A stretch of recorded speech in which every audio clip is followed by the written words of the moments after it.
They called them ghosts, warriors who could vanish into the desert like smoke, who could read the wind, speak to the mountains, and move across impossible terrain without leaving a trace. The Apache. For centuries, they were the most feared fighters in the American Southwest. Not because they had superior weapons or greater numbers, but because they understood something most warriors never grasp. They knew that true power doesn't come from conquest. It comes from connection. Connection to the land, connection to the spirit world, connection to a way of life that made them unbreakable. This is not just a story about the past. This is a story about resistance, about resilience, about a people who faced impossible odds and refused to disappear. Imagine living in a world where survival itself is an act of defiance, where every sunrise ceremony, every warrior tradition, every whispered prayer in the Apache language is a victory against forces that tried to erase you from existence. Today, you're going to discover the true story of the Apache people, not the Hollywood version, not the oversimplified narrative you learned in school. The real story. We'll journey into the heart of their nomadic way of life, where children learn to become warriors by mastering the secrets of wind and stone. We'll enter sacred ceremonies that have been performed for thousands of years, healing rituals so powerful they blur the line between physical and spiritual reality. You'll meet Geronimo and Victorio, not as villains or relics, but as brilliant military strategists and desperate fathers fighting to protect their families and their freedom.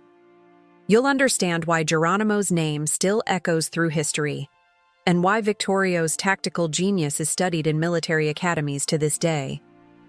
And finally, we'll step into the present, into modern Apache communities that are reclaiming their languages, reviving their ceremonies, and teaching the next generation what it means to be Apache in the 21st century. This is a story 90 minutes long because the Apache story cannot be told in sound bites. It cannot be reduced or simplified. It demands your time, your attention, and your respect. By the end of this journey, you won't just know about the Apache. You'll understand why their story matters, why it's relevant right now, and why the spirits of the wind and mountains still speak to those willing to listen. Let's begin where all Apache stories begin, in the land itself.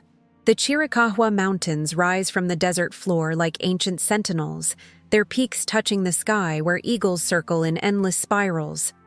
To the Apache, these mountains are not just geography. They are alive. They breathe. They remember. They teach. For over 10,000 years, the Apache people moved through what we now call Arizona, New Mexico, and northern Mexico. But to call them nomads misses the deeper truth. They weren't wandering aimlessly. They were dancing with the land, following patterns older than memory, reading a language written in stone and sky. The Sonoran Desert is a harsh teacher. Summer temperatures soar past 115 degrees. Water sources can be 50 miles apart. Winters bring freezing nights that can kill the unprepared. Rattlesnakes, scorpions, mountain lions. Every shadow could hide death. But the Apache learned to see what others missed. They learned that the desert isn't empty. It's abundant, if you know how to look. A young Apache child would learn to identify over 200 plants before their 10th birthday. Not just their names, but their secrets. Which roots held water during drought? Which leaves could stop bleeding or reduce fever? Which berries sustained you?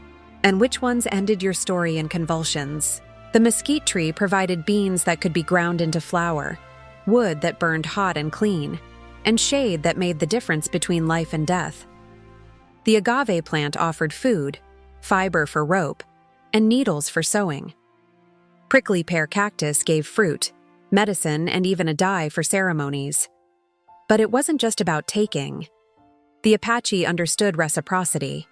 Before gathering plants, prayers were offered. Tobacco was left as an offering. Only what was needed was harvested, and always in a way that allowed the plant to regenerate. This wasn't superstition. This was sophisticated ecological management.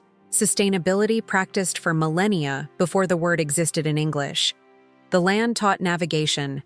Apache scouts could track a single person across 50 miles of rocky terrain by noticing disturbed pebbles, bent grass, or the faint scent of sweat carried on the wind. They read the stars like maps, used the sun's position to measure time, and predicted weather by observing animal behavior and cloud formations. They knew that when the javelinas moved to higher ground, rain was coming. When the coyotes howled in a certain pattern, danger approached. The land was constantly speaking. The Apaches simply knew how to listen. Water was sacred, strategic, survival. The Apache memorized every spring, every seasonal stream, every hidden canyon where rainwater collected in stone basins. They knew which water sources were permanent, which appeared only after monsoons, and which were poisoned by minerals. This knowledge was power. When the Spanish came with their heavy armor and predictable tactics, when the Mexican army pursued them with superior numbers, when American cavalry chased them across the Southwest, the Apache survived because they knew where water hid, and their enemies did not. A warrior could go 3 days without water if necessary. Longer if they knew the technique of holding a smooth pebble under their tongue to stimulate saliva and trick the body into thinking it was hydrated. The Apache territories shifted with the seasons like a breath. In summer, they moved to higher elevations where temperatures were bearable and game was plentiful. Mountain meadows provided deer, elk, and wild turkey. Clear streams offered trout. As autumn arrived, they descended to harvest the rich lowland resources: acorns from oak trees, piñon nuts, late-season cactus fruits. They prepared dried meat and stored foods for the lean winter months. Winter camps were established in protected canyons, sheltered from bitter winds. These weren't random locations, but carefully chosen sites used by generations, places where firewood was accessible and defensive positions were strong. Spring brought renewal, new plant growth, the return of migrating birds, the birth of animals. The Apache moved again, following abundance, never depleting any single area. This wasn't a primitive lifestyle. This was genius. A culture perfectly adapted to one of the harshest environments on Earth, thriving where others would perish within days. The land shaped Apache identity in profound ways. It taught patience, because survival required observation over weeks and months, not instant gratification. It taught humility, because no matter how skilled you became, the desert could still kill you if you grew arrogant. It taught cooperation, because lone individuals died while communities endured. And it taught resilience, because every generation faced droughts, harsh winters, and challenges that demanded adaptation. When Apache elders speak today about their ancestors, they don't talk about conquering the land or dominating nature. They talk about relationship, about being part of something larger than themselves. The mountains were grandparents. The desert was a stern but fair teacher. The sky was a gateway to the spirit world. And every plant, every animal, every stone had purpose and meaning in the great web of existence. This wasn't poetry. This was practical philosophy that kept a people alive and strong for countless generations. The land made the Apache who they were, and who they are. Because that relationship never ended, it simply evolved. But to truly understand the Apache, we must understand how this land shaped their greatest achievement, the creation of warriors unlike any the world had ever seen. An Apache warrior wasn't born. They were forged, shaped through years of deliberate training that began almost from the moment they could walk. This wasn't education in the way we understand it today. There were no classrooms, no textbooks, no formal lectures. Instead, every moment of childhood was preparation. Every game was training. Every story told around the fire was a lesson in survival, strategy, and the warrior spirit. By age 4, Apache children were already learning skills that would save their lives. Boys and girls alike were taught to move silently through brush, to control their breathing, to observe without being observed. Their fathers and uncles would wake them before dawn and take them into the hills, not to play but to learn.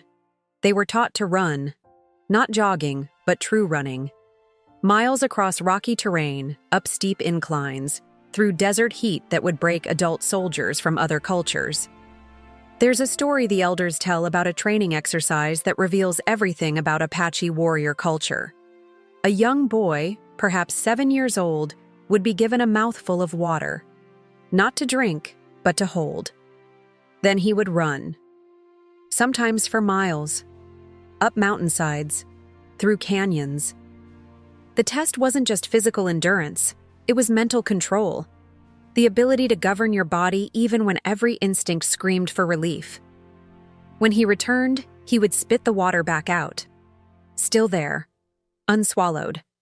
This taught something profound, that the mind rules the body, that discipline conquers discomfort, that a warrior who could control himself could control the battlefield. Apache children learned to go without, to embrace hunger, thirst, cold, and heat not as enemies, but as teachers. They would fast for days, learning that the body could endure far more than the mind believed possible. They learned to sleep lightly, waking at the slightest sound. They trained their eyes to detect movement at vast distances, to spot the outline of a man against rock formations, to see what others overlooked. And they learned pain tolerance, not through cruelty, but through gradual conditioning. Running barefoot across hot sand and sharp stones, swimming in ice-cold mountain streams, building calluses, both physical and mental, that would serve them in battle. But physical training was only half the equation. The Apache understood that the greatest weapon wasn't the bow or the lance, it was the mind. Young warriors learned strategy through observation and story. Elders would recount famous raids and battles, breaking down the tactical decisions, explaining why certain choices led to victory while others ended in disaster. They learned to think 10 steps ahead, to anticipate enemy movements, to turn disadvantages into advantages, to see the landscape not just as terrain but as a tactical resource. A young Apache learned that victory didn't require overwhelming force. It required intelligence, patience, the willingness to wait days or weeks for the perfect moment to strike. They learned deception, how to lay false trails that sent pursuers in the wrong direction, how to move at night when others slept, how to strike where the enemy felt safest, then vanish before reinforcements arrived.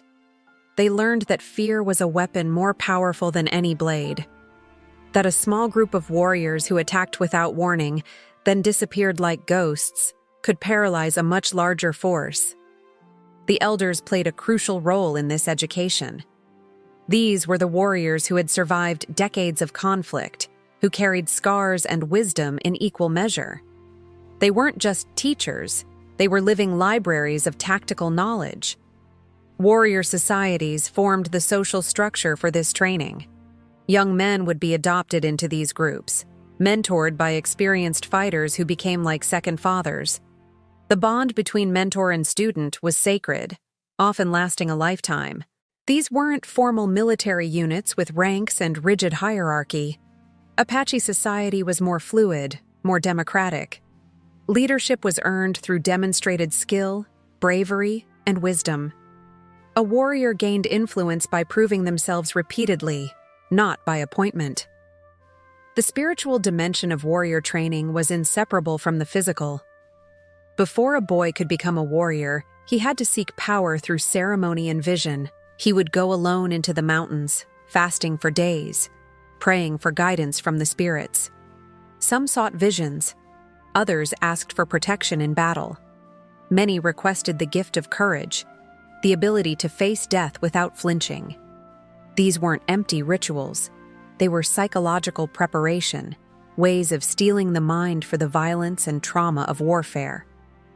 A young warrior who had faced his fears alone on a mountaintop, who had touched something beyond himself, entered battle with a different mindset than someone who relied on training alone. Apache warriors learned their weapons with the same intensity they learned everything else. The bow required years to master. Not just accuracy, but the ability to shoot rapidly, to fire from horseback at full gallop, to compensate for wind and distance instinctively, the lance, the war club, the knife.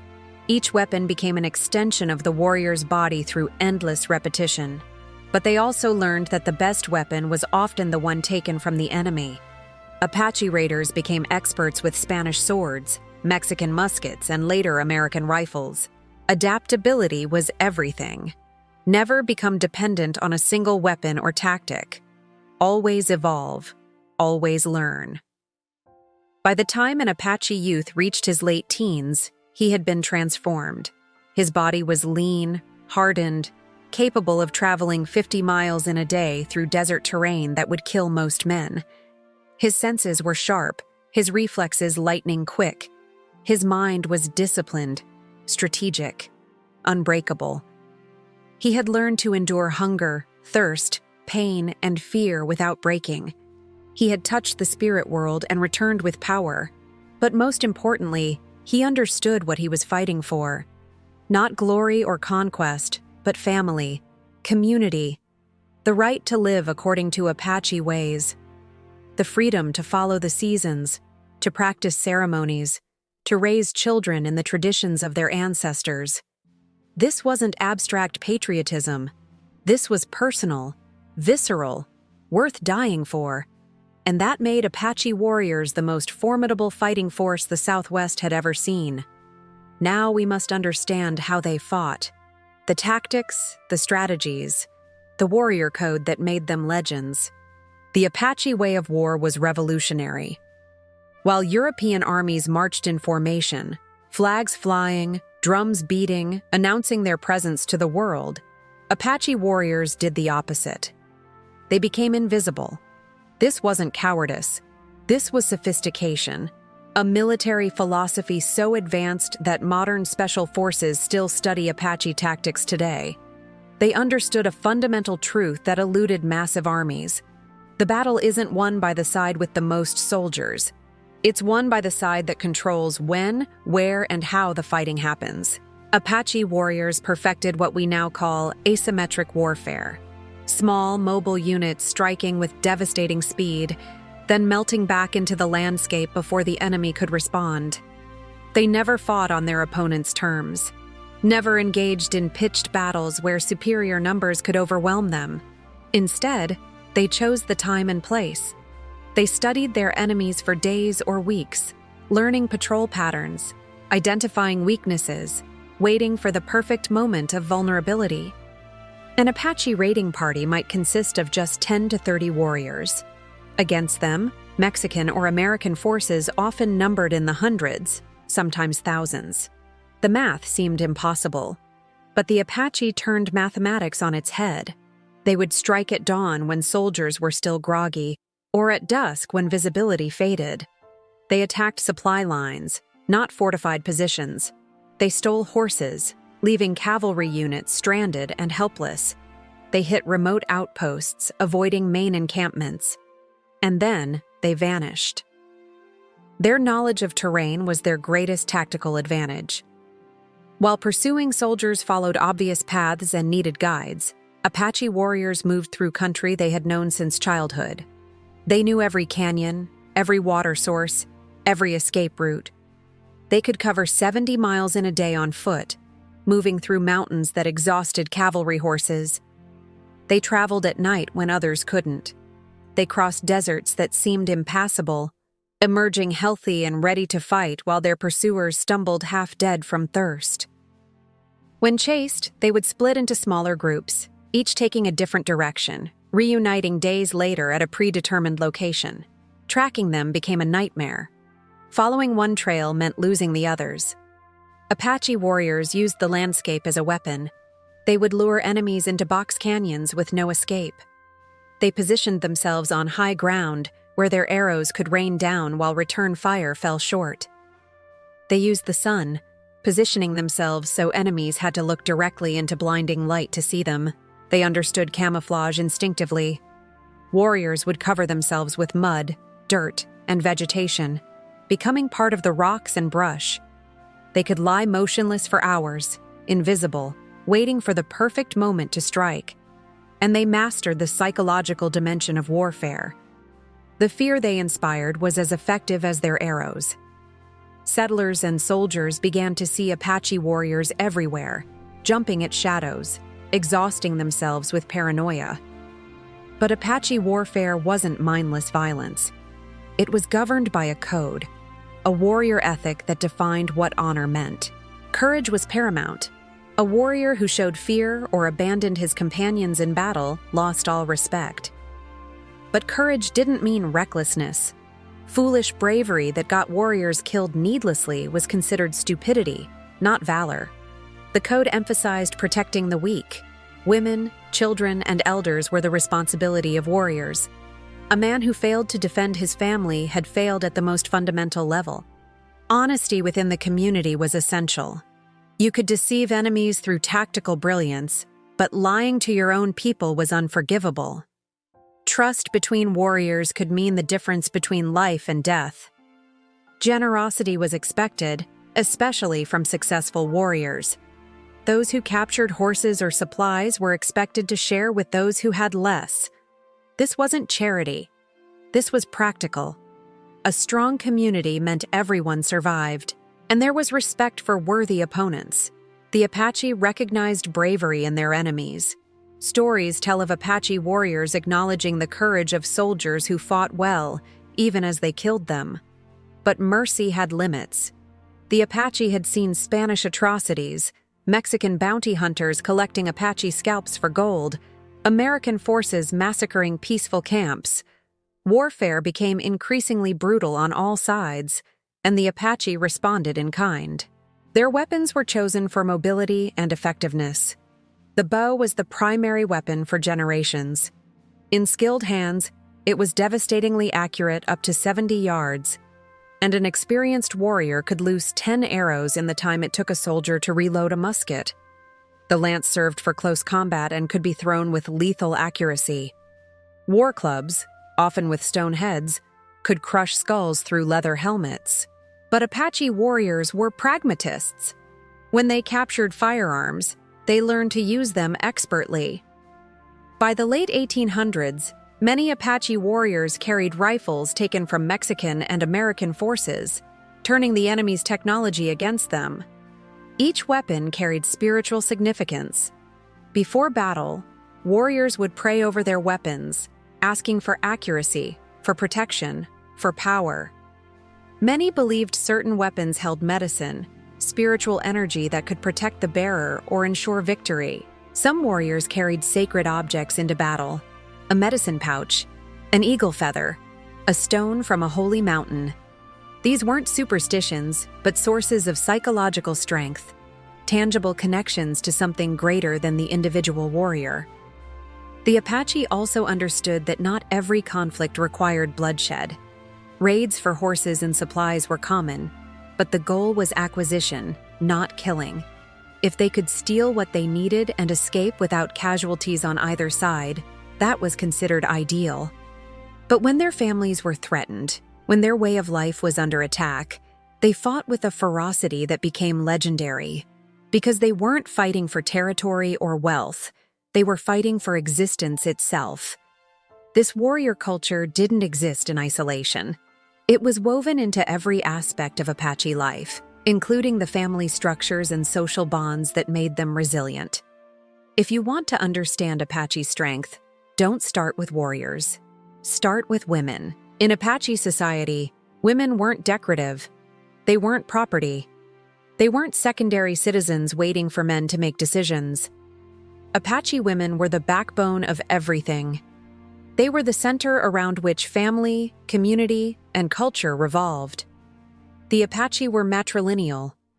This meant family lines traced through mothers, not fathers. When a couple married, the husband moved into his wife's family camp. Children belonged to their mother's family group. Property, knowledge, and spiritual responsibilities passed from mother to daughter. This wasn't symbolic. This was real power, structural power that shaped every aspect of Apache life. An Apache woman owned the family dwelling. She owned the household goods, the stored food, the tools. If a marriage dissolved, the husband left. The wife and children stayed. The family remained intact. Women controlled much of the economic life.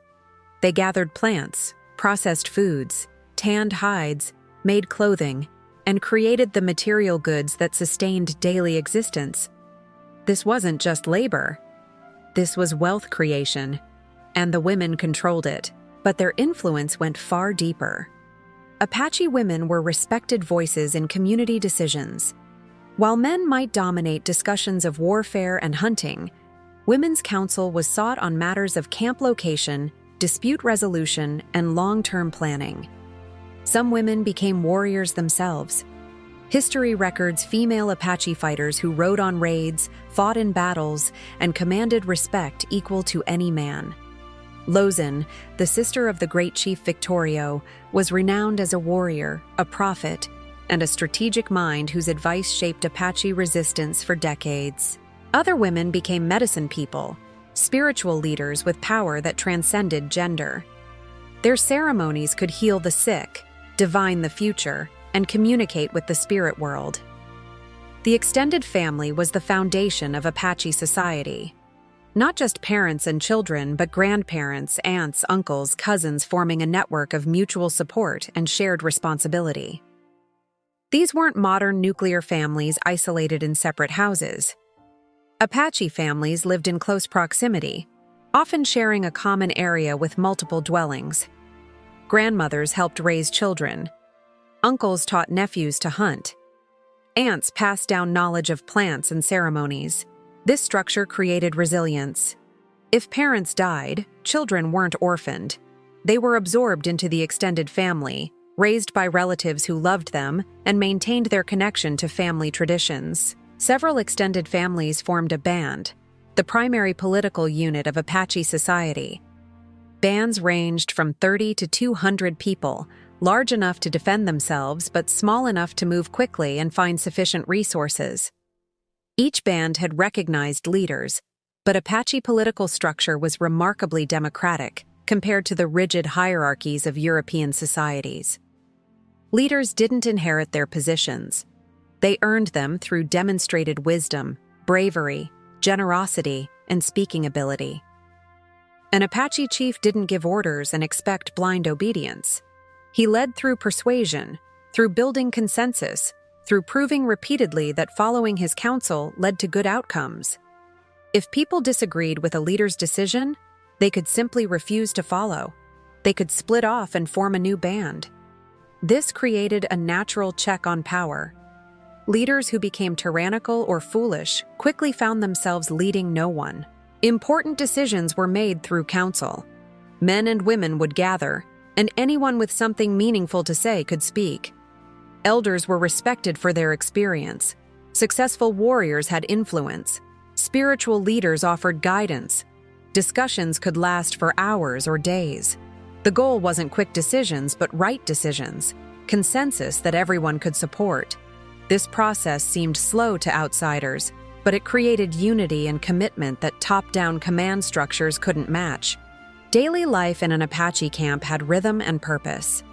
Women rose early to prepare food, often a simple meal of ground mesquite flour mixed with water, or dried meat from previous hunts. They would check food stores, repair clothing, work on hides that needed tanning. Men would discuss plans for the day. Hunting parties would form if game was needed. Scouts would go out to check for danger or locate resources. Warriors might train younger men or maintain weapons. Children weren't separated into artificial age groups. They learned by doing, by watching, by participating in real work from a young age. A 5-year-old might help gather firewood. A 10-year-old could assist with hide tanning. A teenager was already a contributing member of the community. Play blended seamlessly with education. Children's games taught skills. Races built endurance. Wrestling matches developed strength and combat awareness. Storytelling sessions around the fire transmitted history, values, and practical knowledge disguised as entertainment. Discipline was maintained not through harsh punishment, but through social pressure and natural consequences. A child who refused to learn survival skills would feel shame when peers surpassed them. A young person who acted selfishly would face disapproval from the entire community. This created individuals who were self-reliant but community-minded, capable of independent action but deeply connected to family and band. The Apache understood something profound about human nature: that we are strongest when we are connected. That individual brilliance matters less than collective resilience. That a society organized around mutual support and shared responsibility can survive catastrophes that destroy more hierarchical systems. When the wars came, when Apache people faced enemies with superior weapons and overwhelming numbers, it wasn't just the warriors who resisted. It was entire communities, families who supported each other through unimaginable hardship. This social structure, this way of organizing human relationships, was as important to Apache survival as any military tactic. But to truly understand the Apache spirit, we must now enter their sacred world. The ceremonies, the healing practices, the spiritual beliefs that gave meaning to everything else. Before there was earth, before there was sky, before there was anything we would recognize as existence, there was only darkness and water. And in that primordial void, something stirred, something powerful, something that would shape everything to come. This is how Apache creation begins. Not with a distant god creating from nothing, but with emergence, with transformation, with beings moving from one world into another, carrying with them the knowledge and power that would define Apache spirituality for thousands of years. The Apache speak of multiple worlds stacked like layers, each with its own characteristics, its own lessons. The people emerged from lower worlds, moving upward through stages of development, gaining wisdom and capability with each transition. In some versions of the story, they emerged through a hollow reed or a cave. In others, they climbed a sacred mountain. The details vary between Apache groups, but the core truth remains constant. The Apache didn't just appear in this world. They journeyed here, and that journey matters. Central to Apache cosmology is the figure often called white-painted woman or changing woman. She represents the earth, fertility, the cycles of life and renewal. She gave birth to the culture heroes who shaped the world, who fought monsters, who made the land safe for human beings. Her sons, often called Child of the Water and Killer of Enemies, were supernatural warriors who rid the world of the giant predators and evil beings that once dominated. These weren't metaphors. To the Apache, these were historical events, the sacred history that explained how the world became what it is. White-painted woman never aged. She grew old, then transformed back into youth in an eternal cycle that mirrored the seasons, the phases of the moon, the perpetual renewal of nature itself. The Apache concept of power is complex and profound. They call it D in some dialects, other names in different Apache languages. But the essential idea transcends words. Power is everywhere. It flows through the natural world like an invisible current. It exists in mountains, in storms, in animals, in certain plants. Some people are born with the ability to access this power. Others acquire it through ceremony, through vision quests, through direct contact with the spirit world. But power isn't inherently good or evil. It simply is. Like electricity, it can heal or harm depending on how it's used and who wields it. A person with power carries tremendous responsibility. They can heal the sick, predict the future, protect warriors in battle, ensure successful hunts, or bring rain during drought. But misusing power brings consequences. The spirits who grant power can revoke it. Worse, they can turn it against the person who betrayed their trust. This created a spiritual ecology where power demanded respect, humility, and proper protocol. You didn't demand power. You requested it. You honored it. You used it only for appropriate purposes. Some Apache people spent their entire lives cultivating relationships with spiritual forces, becoming medicine people whose abilities were recognized and respected throughout Apache territory. The natural world wasn't just scenery to the Apache. It was alive with spiritual presence. Mountains weren't geological formations. They were sacred beings, sources of power, homes to spirits. The Gon, often called mountain spirits or crown dancers, were supernatural beings who lived in sacred peaks and caves. They could appear to humans during ceremonies, bringing healing and blessings. They were protectors, teachers, intermediaries between the human and spirit worlds. When Apache dancers perform the crown dance, wearing the distinctive, elaborate headdresses, they aren't impersonating the Gon. They are channeling them, allowing those spiritual beings to manifest through human bodies for the benefit of the community. Animals held particular spiritual significance. The eagle connected earth to sky, carrying prayers upward. Bear possessed tremendous healing power, but demanded careful respect. Deer, elk, and other game animals had spirits that needed to be honored through proper hunting protocols. Before killing an animal, a hunter would pray, explaining the need, asking permission, promising to use every part with respect. After the kill, more prayers, more acknowledgement. This wasn't sentimentality. This was recognizing that animals weren't objects but beings with their own spiritual nature. Natural phenomena carried messages. Lightning revealed sacred sites. Whirlwinds indicated spiritual activity. Certain cloud formations meant the spirits were active. Unexplained sounds, unusual animal behavior, dreams and visions, all were communications from the spirit world to those who knew how to interpret them.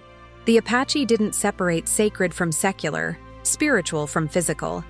Everything was interconnected. A hunting trip was a spiritual journey. Preparing food involved sacred protocols. Raising children included teaching them about the spirit world alongside practical survival skills. This worldview created a reality fundamentally different from European understanding. Where colonizers saw empty wilderness waiting to be conquered, Apache people saw a landscape alive with spiritual presence, where every mountain, spring, and ancient tree had history and meaning. Where missionaries saw paganism and superstition needing correction, Apache people had a sophisticated spiritual system that had sustained them through countless generations, providing meaning, healing, and connection to forces greater than individual human existence. The land wasn't property to be owned. It was relationship to be honored. The spirits weren't abstract theological concepts. They were real presences that interacted with human beings in tangible ways. And nowhere was this spiritual reality more evident than in the ceremonies that marked Apache life from birth to death. Ceremonies that transformed individuals, healed communities, and maintained the sacred balance between human beings and the powers that sustained them. The most important of these ceremonies celebrated the transformation from girl to woman, a ritual so sacred it continues to this day. There is a moment in every Apache girl's life when everything changes, when she crosses a threshold from childhood into something greater, something sacred, something that connects her to every Apache woman who came before and everyone who will come after.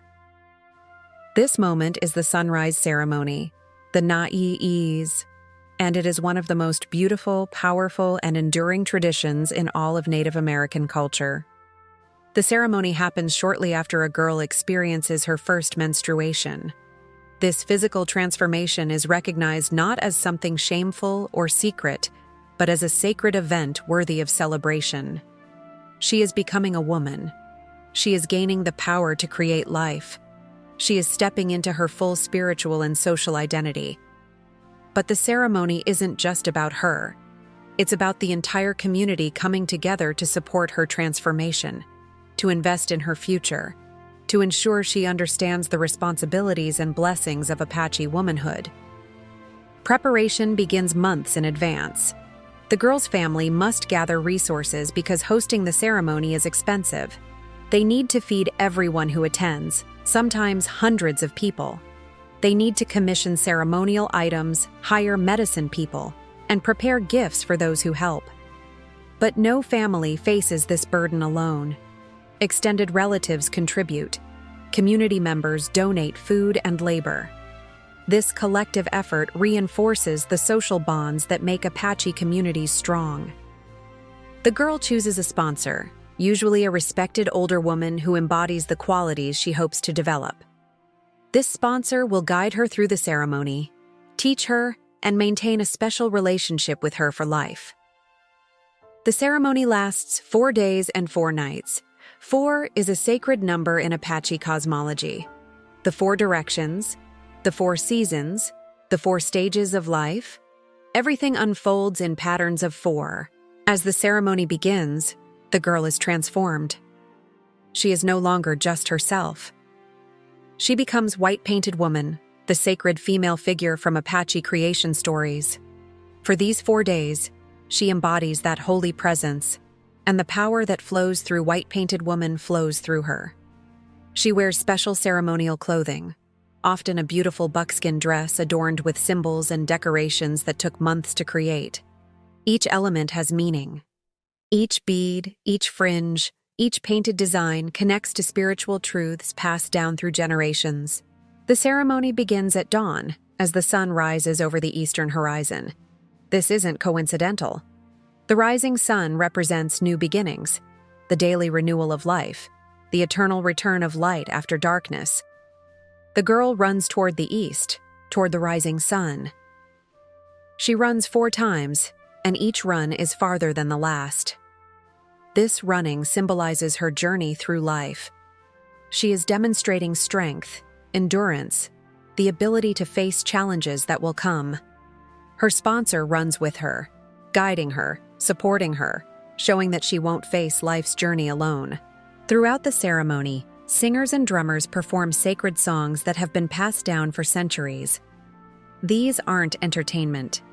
They are prayers in musical form, calling upon spiritual powers, blessing the girl, ensuring the ceremony achieves its purpose.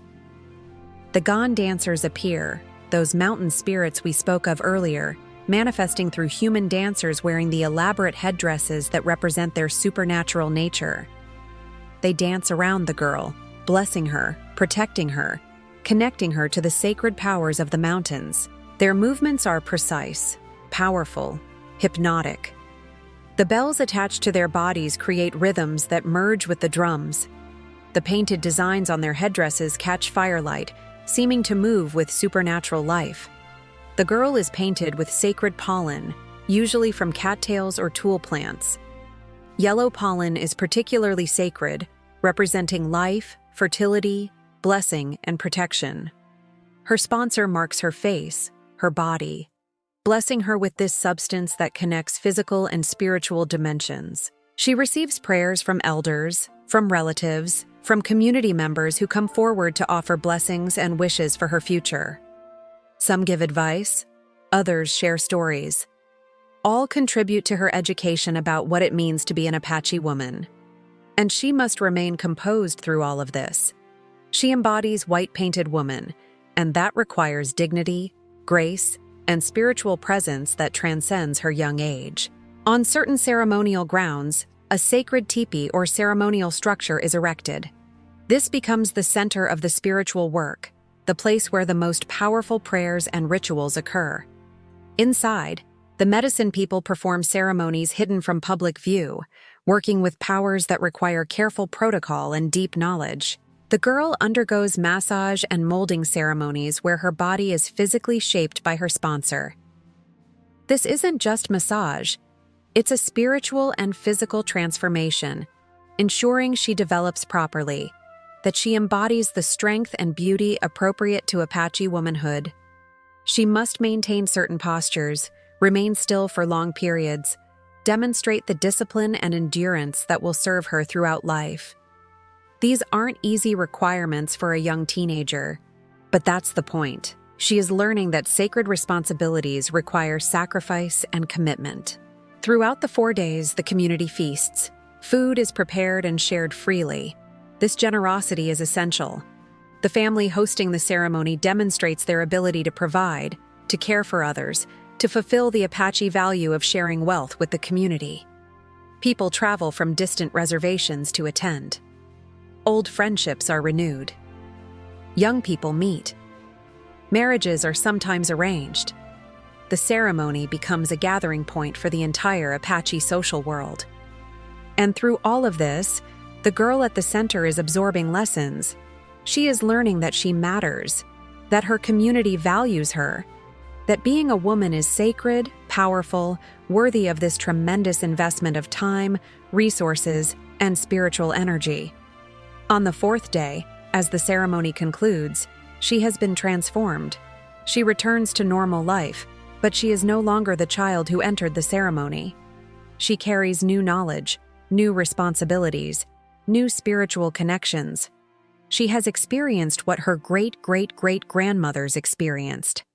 She has participated in a tradition that predates written history, that survived centuries of attempted cultural destruction, that continues because Apache people refuse to let it die. Today, the sunrise ceremony is experiencing a renaissance. More families are holding it. More young women are choosing to undergo this transformation. More communities are investing resources to ensure it continues, because the Apache understand something profound. That identity isn't abstract. It's lived through ceremony, through tradition, through participating in sacred patterns that connect present to past to future.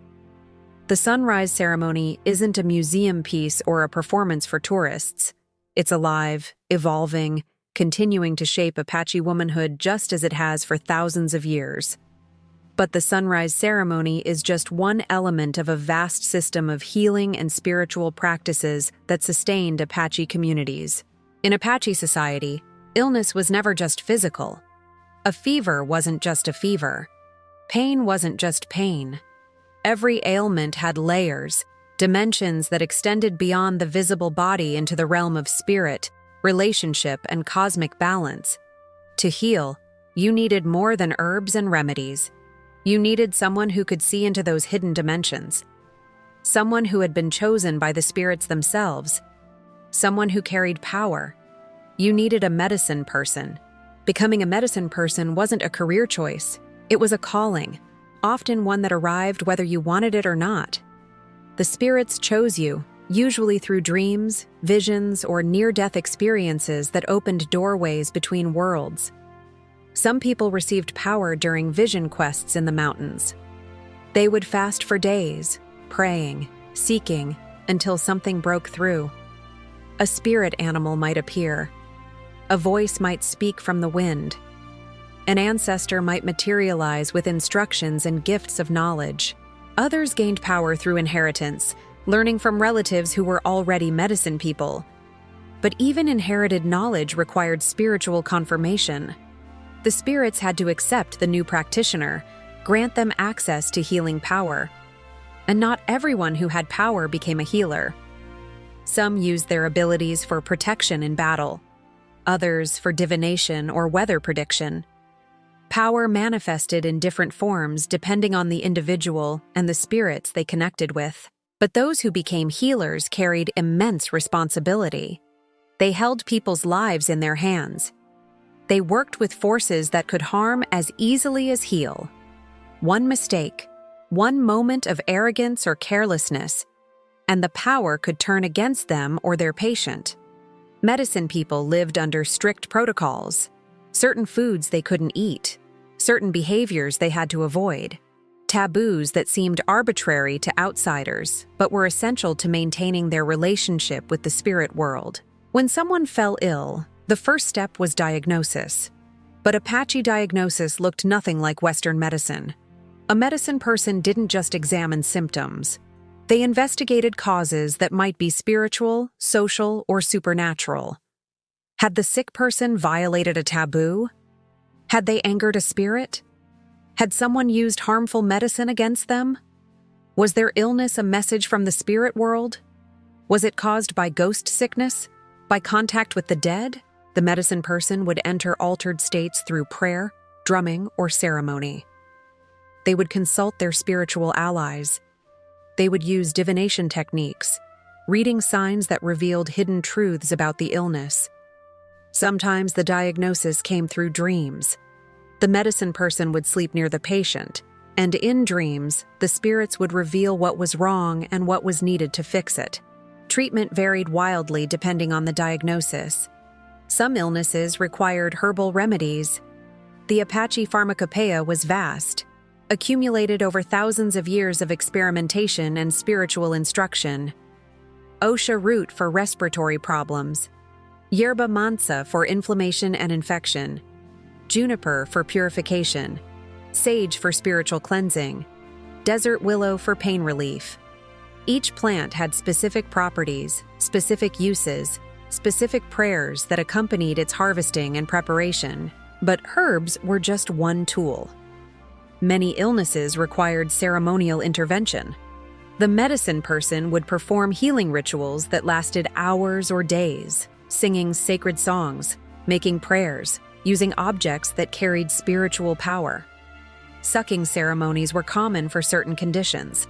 The medicine person would use their mouth to literally suck illness out of the patient's body, then spit out the extracted sickness, often in the form of small objects like stones or sticks that materialize through spiritual means. To Western observers, this looked like fraud or superstition, but the Apache understood it differently. The physical objects were manifestations of spiritual intrusions made visible so they could be removed. The ceremony worked on levels beyond simple material reality. Sweat lodges provided purification and healing through controlled heat, prayer, and the presence of sacred stones. Patients would emerge cleansed, not just physically but spiritually renewed. Some healings required the entire community's participation. Family members would maintain vigils, offering prayers and support. Others would contribute food or materials needed for ceremonies. Healing wasn't a private transaction between doctor and patient. It was a communal effort. The medicine person might require payment, but not in the commercial sense. They might ask for horses, blankets, food, or other goods. This exchange wasn't about profit. It was about reciprocity, about maintaining balance. Healing power given freely lost its effectiveness, but fair exchange maintained the flow of spiritual energy. Some medicine people refused to heal certain individuals if they sensed the spirits wouldn't support the work. They wouldn't waste effort on someone the spirits had already decided to call home. This wasn't cruelty.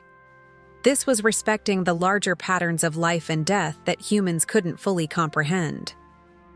The connection between physical and spiritual health was absolute in Apache understanding. A person with a troubled spirit would manifest physical symptoms. Someone living out of balance with Apache values would become vulnerable to illness.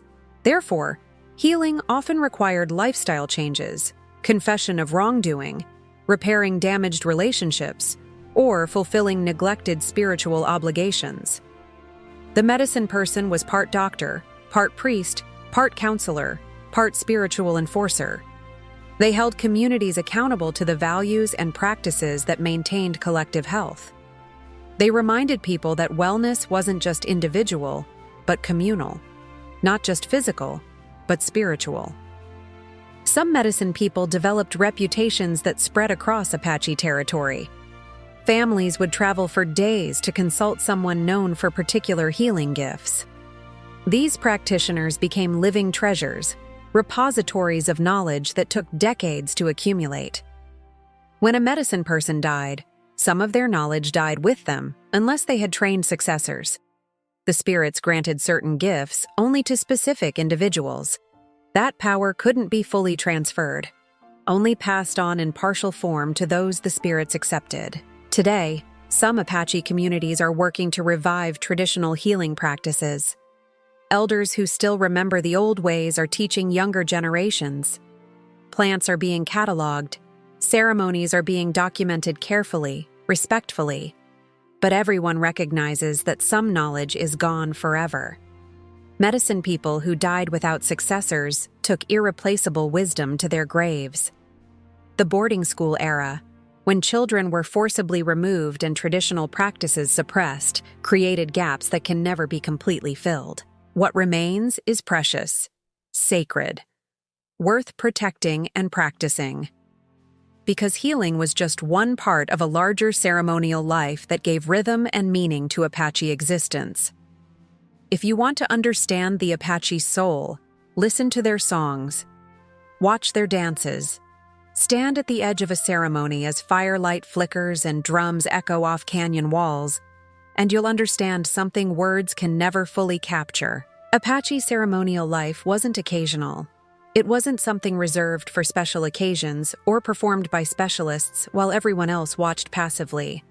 It was woven into the fabric of existence, marking transitions, celebrating blessings, seeking power, healing illness, and maintaining the sacred relationships that kept the world in balance. The crown dance is perhaps the most visually spectacular Apache ceremony. When the Gone dancers emerge from darkness into firelight, wearing their elaborate headdresses adorned with symbols and designs, something shifts in the air. The atmosphere becomes charged with presence. These dancers aren't performing. They are channels. The mountain spirits are moving through them, using human bodies to manifest in the physical world. The training to become a crown dancer is rigorous, not just learning steps, but preparing spiritually to serve as a vessel for supernatural beings. The headdresses themselves are sacred objects, constructed with specific materials according to traditional designs. Wooden slats extend upward, painted with symbols representing lightning, clouds, stars, and spiritual forces. The patterns aren't decorative. They're communications, visual languages that speak to those who understand. The dance movements are precise, powerful, rhythmic. The dancers circle, advance, retreat, their bodies moving in patterns that have been performed for countless generations. Bells attached to their bodies create layers of sound that merge with drumming and singing. Each movement has meaning. Each gesture invokes specific spiritual energies. The dance isn't entertainment. It's prayer in motion, ceremony embodied, power made visible. Crown dances occur during various ceremonies, including healing rituals, the sunrise ceremony, and other important community gatherings. When people say they feel different after witnessing a crown dance, they're not imagining things. Something real happens, something that transcends ordinary experience. But dance is inseparable from song, and Apache songs are extraordinary. They aren't just music. They're repositories of knowledge, prayers compressed into melody, spiritual technologies passed down through oral tradition for thousands of years. Some songs heal specific illnesses. Others protect warriors. Some bring rain or ensure successful hunts. Many are so sacred that only those with proper training and spiritual preparation can sing them without consequences. Learning these songs takes years. You don't just memorize words and melody. You learn the context, the proper occasions for singing, the spiritual protocols that govern their use. You learn which songs can be sung publicly and which must remain private, shared only between medicine people or within specific ceremonial contexts. The transmission of songs is sacred work. An elder who knows a particular song cycle might spend months teaching it to a younger person, line by line, ensuring perfect accuracy. A single wrong word, a misplaced emphasis, could negate the song's power, or worse, create unintended spiritual consequences. Some song cycles last for hours, telling complete stories through music. They recount creation events, heroic journeys, encounters with spiritual beings. They're not just history or mythology. They're living connections to the events they describe. When an Apache singer performs these ancient songs, they're not remembering the past. They're making it present. They're collapsing time, allowing those listening to touch moments that happened generations or millennia ago. Apache ceremonial life followed seasonal patterns. Spring brought renewal ceremonies, acknowledging the return of plant growth and animal abundance. These ceremonies thanked the spirits for ending winter's hardship and asked for blessings on the growing season. Summer ceremonies often focused on ensuring adequate monsoon rains, essential for desert survival. Medicine people would perform rituals designed to maintain good relationships with weather spirits, to keep the cosmic balance that brought life-giving storms. Autumn ceremonies marked harvest and preparation for winter. These were times of gratitude, acknowledging the gifts provided by the land and the spirits.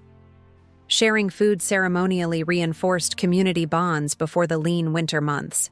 Winter brought its own ceremonies, often held indoors or in protected areas.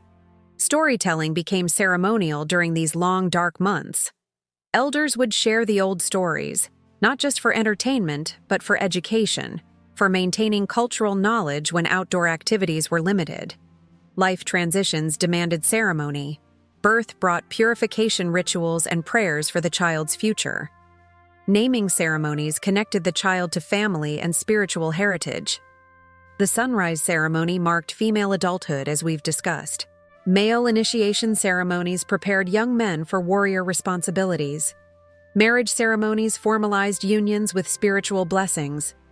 Death brought elaborate protocols for honoring the deceased while protecting the living from ghost sickness. Each ceremony reinforced values. Generosity, because hosting ceremonies required sharing resources. Reciprocity, because participants contributed labor and materials. Respect for tradition, because ceremonies demanded precise adherence to ancient protocols. Community cohesion, because ceremonies brought people together, reminded them of shared identity, renewed relationships that might have frayed during difficult times. Ceremonial life also created joy. Despite the hardships Apache people faced, despite warfare and persecution, ceremonies provided moments of beauty, connection, and transcendence. They were celebrations, acknowledgments that life was worth living, that existence held meaning beyond mere survival. Children grew up watching ceremonies, absorbing their rhythms and meanings long before they could articulate what they were learning. By the time they participated actively, ceremonies felt natural, essential, as fundamental to existence as breathing. This is why ceremonies survived centuries of suppression. The Spanish tried to eliminate them. The Mexican government banned them. American authorities on reservations prohibited traditional practices, punishing those who participated.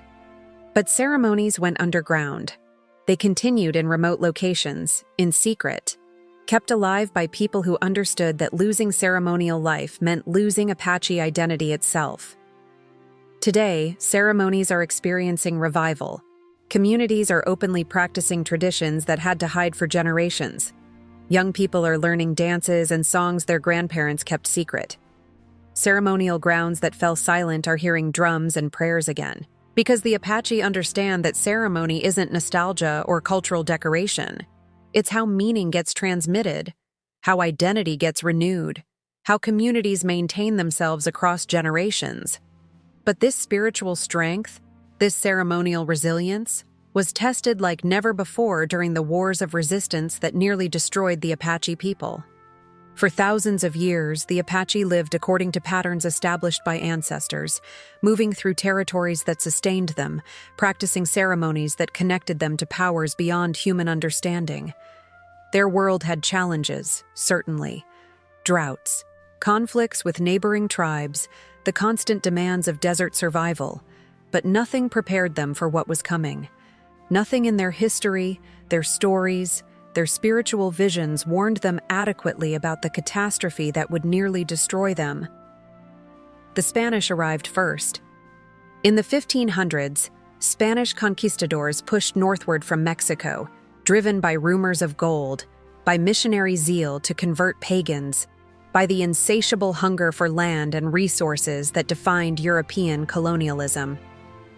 The Apache initially viewed these strange newcomers with curiosity. Men who wore metal, rode animals never seen before, carried weapons that exploded with thunder and fire.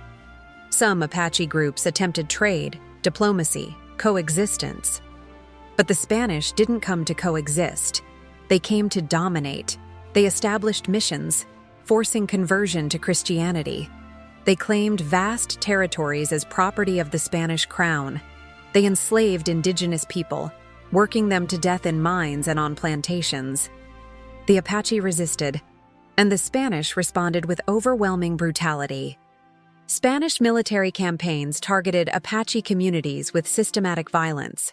Soldiers would attack camps at dawn, killing warriors, enslaving women and children.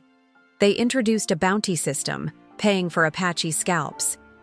This created a grotesque economy where human beings became commodities, where murder became profitable.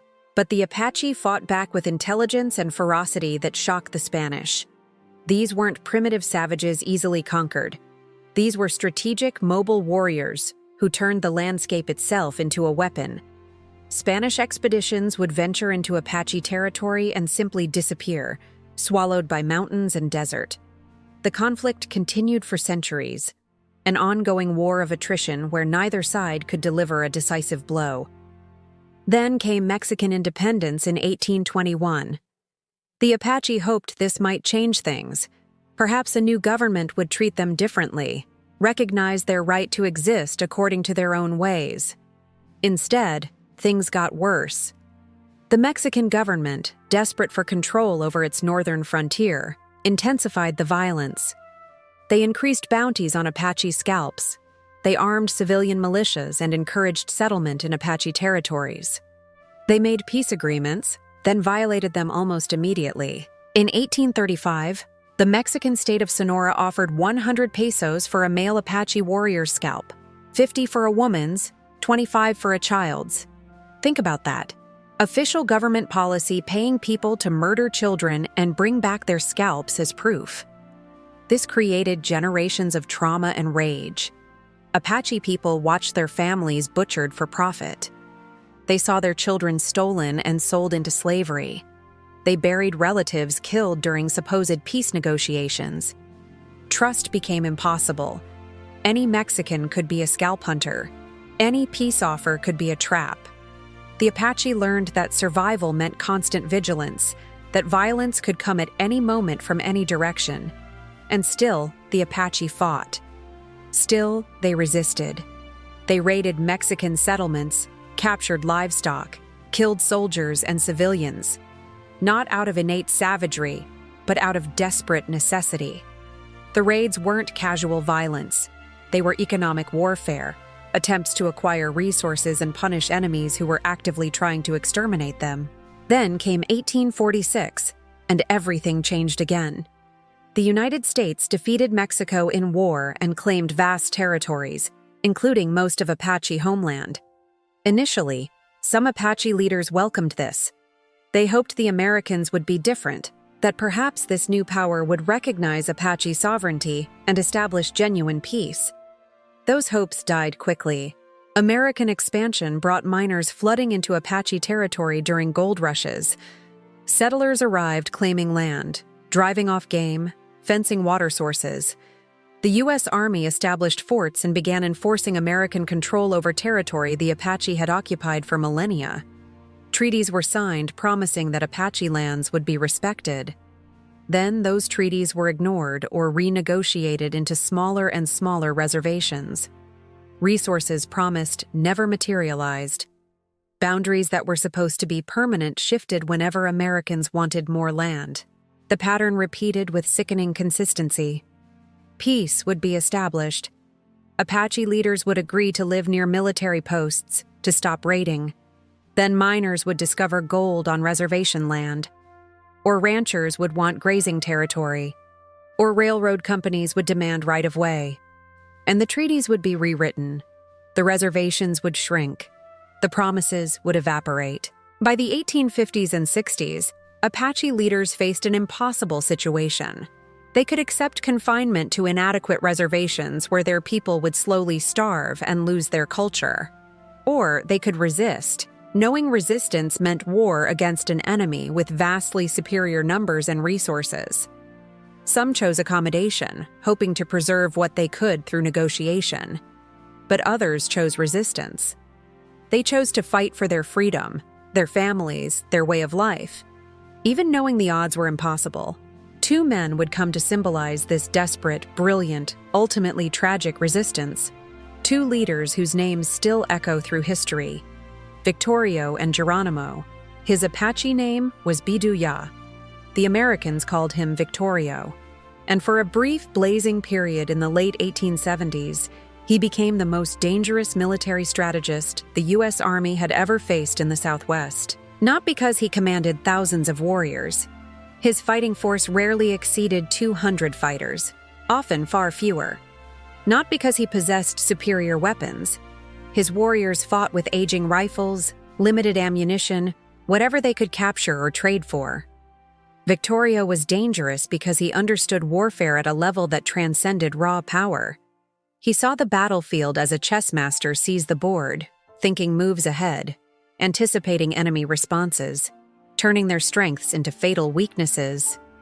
Victorio was born around 1825 in what is now New Mexico, into the Warm Springs Apache, also called the Chihenne. His early life unfolded during the brutal Mexican period, those years when scalp bounties turned human beings into currency. He grew up witnessing atrocities that would have broken lesser men. He watched Mexican soldiers attack peaceful camps. He saw friends and relatives murdered for profit. He learned early that mercy was a luxury Apache people could not afford. But he also learned from masters. He rode with the legendary Chief Mangas Coloradas, absorbing tactical wisdom from one of the greatest Apache military minds. He studied terrain, logistics, the psychology of warfare. He developed a reputation not just for bravery, but for cold, calculating intelligence. By the 1860s, Victorio had become a recognized leader among the Warm Springs Apache. He wasn't a hereditary chief. Leadership in Apache society was earned through demonstrated competence, and Victorio proved himself repeatedly. During the 1860s and early 70s, he attempted accommodation with the Americans. He tried living on reservations, tried following the rules imposed by Indian agents and military commanders. He wanted peace. He wanted his people to survive without constant warfare. But the government kept breaking promises. The Warm Springs Reservation, the ancestral homeland his people had been promised, was suddenly closed. Apache families were ordered to relocate to San Carlos, a desolate Arizona reservation that one Army officer described as resembling hell itself. San Carlos was everything a reservation shouldn't be. Overcrowded with multiple Apache groups who didn't always get along. Plagued by corrupt agents who stole rations meant for starving families. Disease-ridden, hot, miserable. A concentration camp in everything but name. Victorio tried. He took his people there. He attempted to make it work. But watching children go hungry while corrupt officials sold food meant for them proved too much. Watching elders die from preventable diseases while medical supplies disappeared into the black market was unbearable. In 1877, Victorio fled San Carlos with his followers, heading back toward their homeland. He was captured and returned. In September 1879, he left again. This time, he wouldn't be coming back. What followed was one of the most remarkable military campaigns in American frontier history. For over a year, Victorio led U.S. and Mexican forces on a chase across thousands of square miles, outmaneuvering armies that outnumbered his warriors 10-1 or more. His tactics were masterful. He never fought on his enemy's terms, never engaged in pitched battles where superior numbers could overwhelm him. Instead, he appeared where least expected, struck hard and fast, then vanished before reinforcements arrived. He used terrain brilliantly, fighting in mountains and canyons where cavalry was useless, positioning his warriors on high ground where they could fire down on approaching soldiers, setting ambushes in narrow passes where a few fighters could hold off many. He understood logistics. While the army needed supply trains, predictable water sources, and established camps, Victorio traveled light. His warriors carried minimal equipment, lived off the land, moved faster than their pursuers ever imagined possible. Water was his strategic advantage. He knew every spring, every hidden source across hundreds of miles. While cavalry horses died of thirst, Apache warriors found water where maps showed only desert. He coordinated movements across vast distances with an intelligence network that baffled military commanders. Scouts would observe troop movements and carry information back to Victorio. He always seemed to know where soldiers were, what they were planning, how to avoid them or ambush them depending on circumstances. The U.S. Army threw massive resources at capturing him. Multiple columns of soldiers pursued him simultaneously. The military coordinated with Mexican forces, supposedly working together to corner the Apache. New technologies like the telegraph allowed faster communication than ever before. None of it worked. Victorio danced between them, striking settlements and outposts in New Mexico, disappearing into Mexico when American pressure grew too intense, then returning north when Mexican forces got too close. He raided ranches and supply wagons not for cruelty but for survival. His people needed food, ammunition, horses. Every successful raid made them more mobile, more dangerous. The death toll mounted: soldiers, settlers, Mexican troops. Anyone pursuing Victorio risked their life. He showed no mercy to enemies because his enemies had shown his people none. This was total war, and he played to win. But Victorio faced impossible odds. His warriors were exhausted, constantly moving, never able to rest properly. Ammunition ran low. Some followers began to question whether resistance could succeed. The Mexican government, growing desperate, assembled a large force under Colonel Joaquin Terrazas. In October 1880, they tracked Victorio to Tres Castillos in northern Mexico. What happened next is disputed. Mexican accounts claim a great battle. Apache oral histories suggest treachery, that Victorio was betrayed by scouts, that the attack came when his warriors were low on ammunition and water. The details matter less than the outcome. Victorio died there, either killed in combat or taking his own life rather than surrendering. Reports vary. Some say he was found with a knife in his chest, self-inflicted. Others claim he fell fighting to the last. Most of his warriors died with him. Women and children were captured. A few fighters escaped to carry news of the disaster back to other Apache groups. Victorio was dead. His campaign was over. The U.S. and Mexican governments celebrated victory, but Victorio's legacy lived on. Military strategists still study his tactics. His name is remembered with respect by those who understand the genius of his resistance. He proved that skill and intelligence could challenge overwhelming force, that a small group of determined fighters, perfectly adapted to their environment, could wage war against empires. He also proved something darker, that no amount of tactical brilliance could overcome certain realities, that courage and intelligence, while necessary, weren't sufficient against enemies with unlimited resources and absolute determination to win. Victorio bought time. He showed that Apache warriors could still resist. He inspired others to keep fighting. And one of those others would become even more famous. A man whose name would become synonymous with Apache resistance. A warrior who would fight longer, escape more times, and ultimately surrender on his own terms. His name was Geronimo. His birth name was Goyacla, which means one who yawns. It's an ordinary name, almost mundane.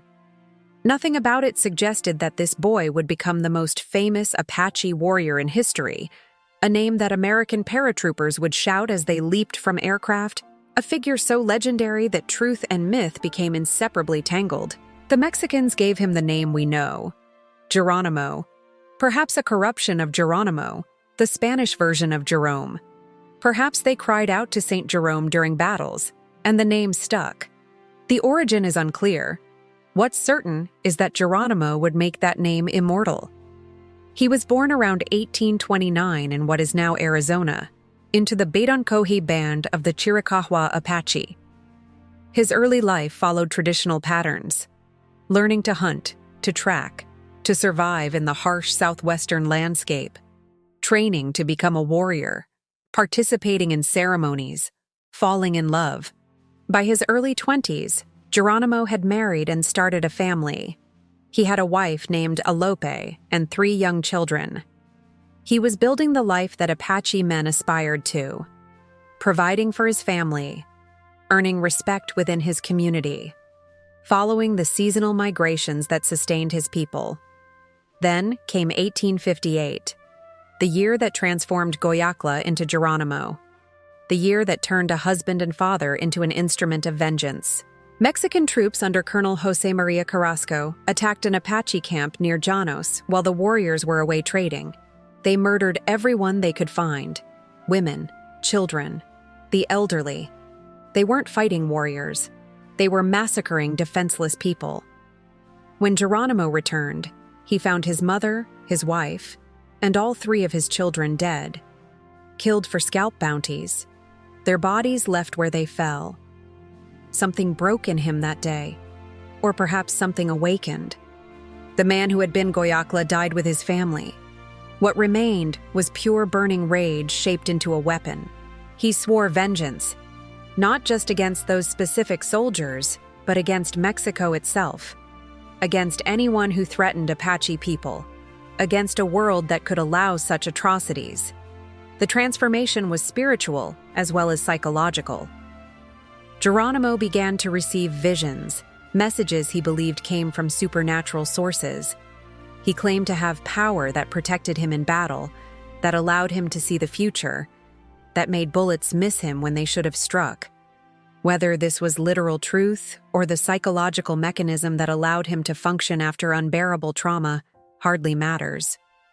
What matters is that Geronimo believed it, his warriors believed it, and his enemies began to believe it too. Stories spread. Geronimo could sense danger before it arrived. He knew where enemies were without seeing them. He survived wounds that should have killed him. Whether through genuine spiritual power, extraordinary luck, or uncanny observational skills, Geronimo seemed protected by something beyond ordinary explanation. For nearly 3 decades, Geronimo fought. Not constantly, but repeatedly. There were periods of peace when he attempted reservation life, trying once again to build something resembling normalcy. He remarried, had more children, tried to adapt. But the cycle kept repeating. Broken promises, corrupt agents, starvation rations, arbitrary rules enforced by people who neither understood nor respected Apache culture. And always the underlying threat that any gathering of Apache people could be attacked, that children could be stolen and sent to distant boarding schools, that the tentative peace could shatter at any moment. So Geronimo would leave. He would gather followers and disappear into the mountains, and the army would pursue him. What made Geronimo different from other resistance leaders was his absolute refusal to give up. Victorio fought brilliantly, but died after a year. Other Apache leaders eventually accepted accommodation or were killed.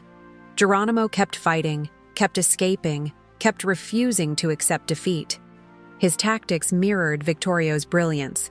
Small, mobile bands striking without warning, using terrain advantageously, moving faster than pursuing troops, living on minimal resources, appearing unpredictable, keeping enemies off balance. But Geronimo added something extra, a psychological dimension, a personal intensity that made him particularly feared. Settlers spoke his name in whispers. Soldiers dreaded assignments to pursue him. The mere possibility that Geronimo was in an area created panic. In 1882, after Victorio's death, Geronimo led a raid into the San Carlos Reservation. Not to attack it, but to liberate Apache people held there against their will. He convinced nearly 400 men, women, and children to leave with him, to risk freedom over captivity. The army pursued. Geronimo led them across Arizona, New Mexico, and into Mexico. The group eventually fragmented, some returning to reservations, others captured. But Geronimo remained free. In 1883, General George Crook convinced Geronimo to surrender through negotiation. Geronimo came in, agreed to reservation terms. The government celebrated. The Apache Wars seemed finished. They weren't. Geronimo fled again in 1885, taking with him only about 36 warriors plus women and children. This tiny group would tie up thousands of American and Mexican soldiers for over a year. The U.S. military deployed roughly 5,000 troops, 1/4 of the entire standing army, to capture fewer than 40 Apache fighters. They used telegraph lines for rapid communication. They employed Apache scouts from other bands.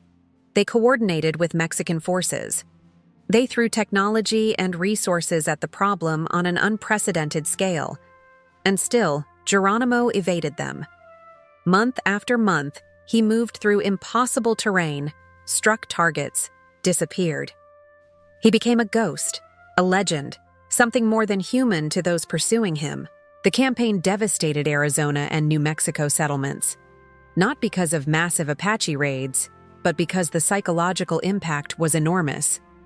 The economy suffered. Settlers abandoned ranches. Investors pulled out. The mere existence of Geronimo's resistance created chaos far beyond what 30-some warriors could physically accomplish. General Nelson Miles replaced Crook with orders to end the situation by any means necessary. Miles used every resource available.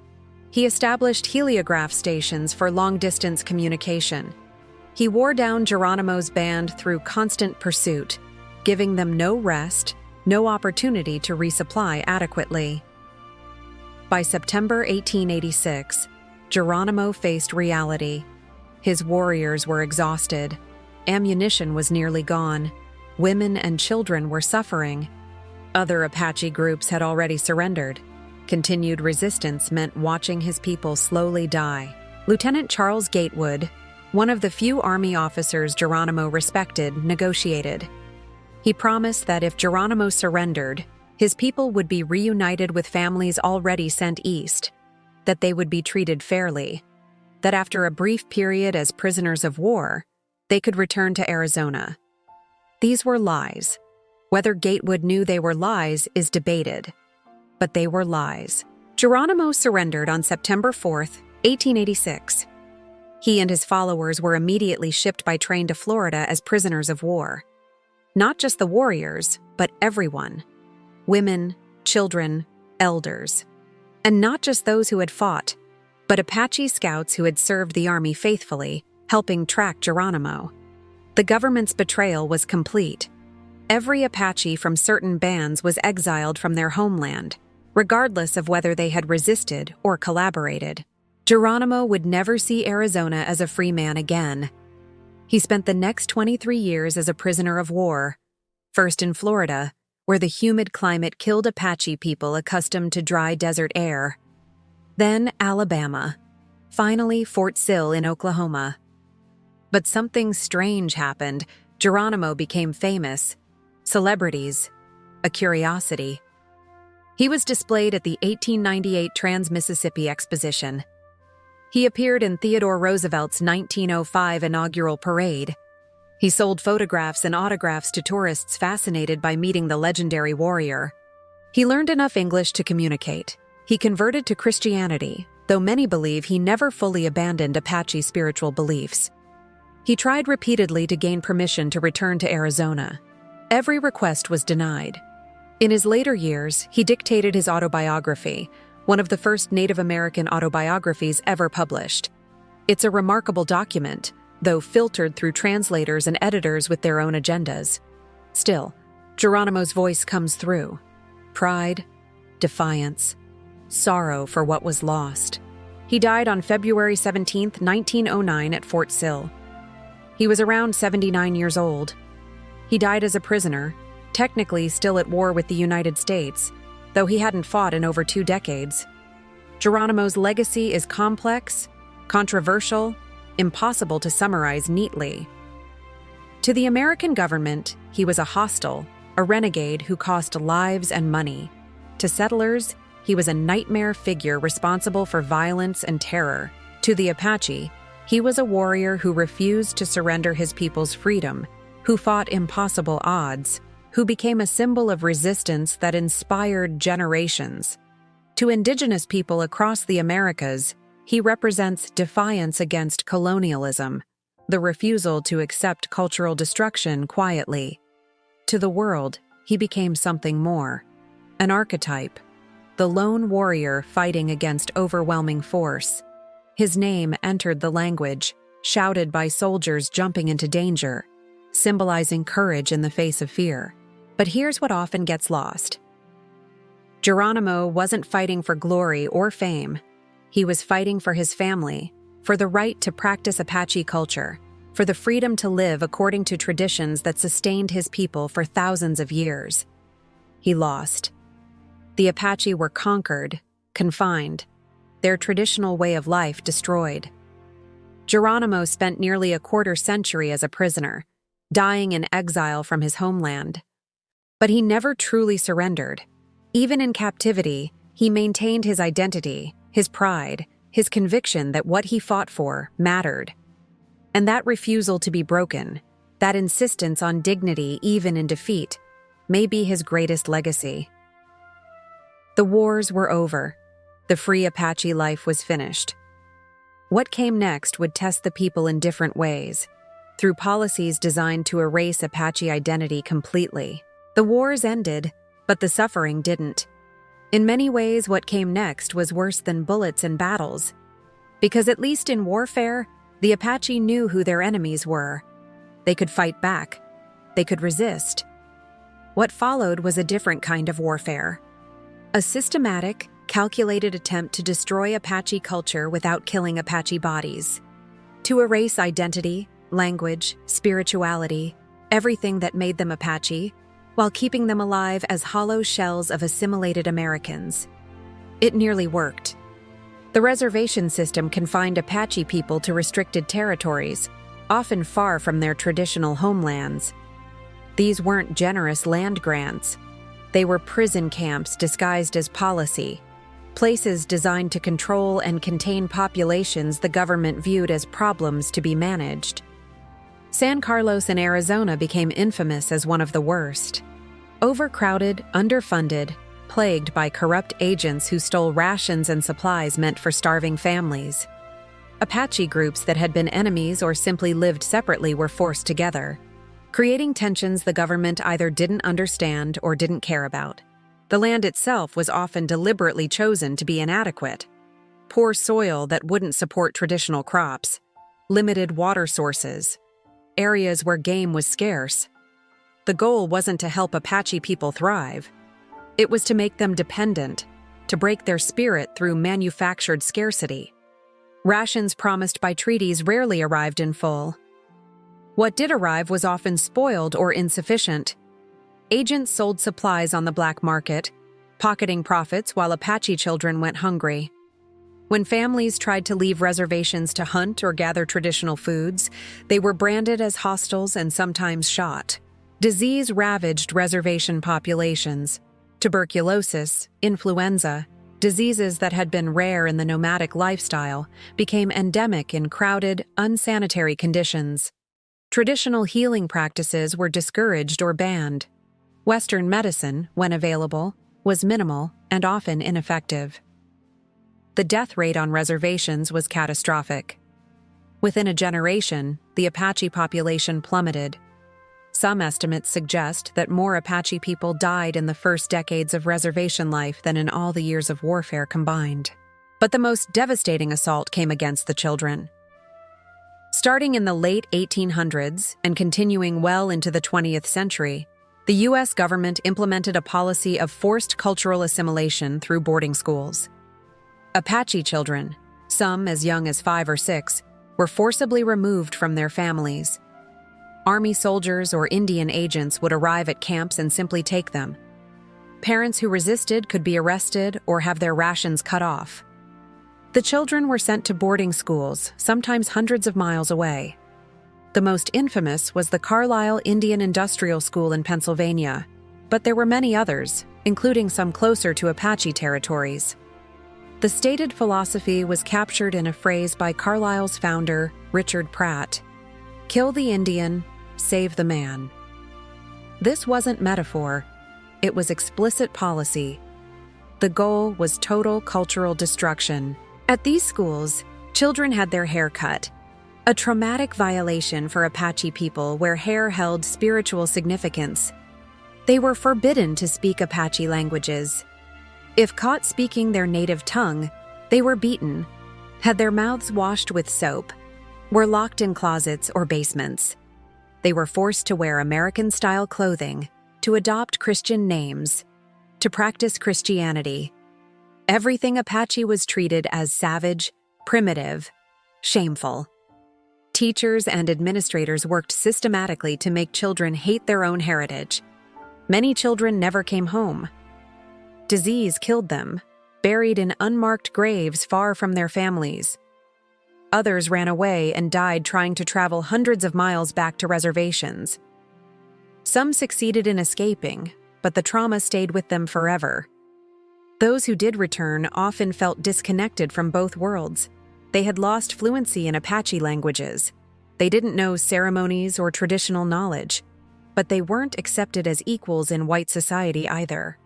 They existed in a painful liminal space, belonging nowhere completely. The boarding school era created generational trauma that Apache communities are still processing today. Entire generations grew up without learning their language, without participating in ceremonies, without the cultural knowledge that had sustained Apache people for millennia. Parents who had experienced boarding school trauma sometimes unconsciously passed it to their children. The cycle of pain perpetuated across generations. Economic opportunities on reservations were virtually non-existent. The traditional Apache economy based on hunting, gathering, and seasonal migration was impossible under confinement. Agriculture succeeded only marginally on poor reservation land.